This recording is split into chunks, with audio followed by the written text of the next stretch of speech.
నమ్మకం మంచిదే, కానీ బిజినెస్ స్టార్టింగ్లో అదే నమ్మకం నాకు 10,000 లాస్ తీసుకొచ్చింది. బిజినెస్ కొత్తగా మొదలుపెట్టినప్పుడు ఒక కస్టమర్ చాలా జెన్యూన్గా మాట్లాడారు. ఆర్డర్ కన్ఫర్మ్ చేశారు, వెంటనే డిస్పాచ్ చేయండి అని చెప్పారు. నేను కూడా కస్టమరు తెలిసిన వాళ్ళే కదా అని నమ్మి పేమెంట్ రాకముందే ఆర్డర్ సెండ్ చేశాను. ఆర్డర్ డెలివరీ అయింది, కానీ పేమెంట్ రాలేదు.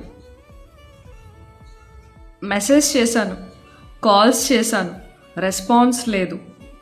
ఆ రోజు నాకు ఒక విషయం అర్థమైంది. బిజినెస్లో నమ్మకం ఉండాలి, కానీ నమ్మకానికి కూడా హద్దులు ఉండాలి.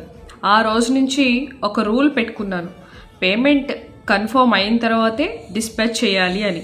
ప్రతి ఆర్డర్కు ప్రాపర్ కన్ఫర్మేషన్.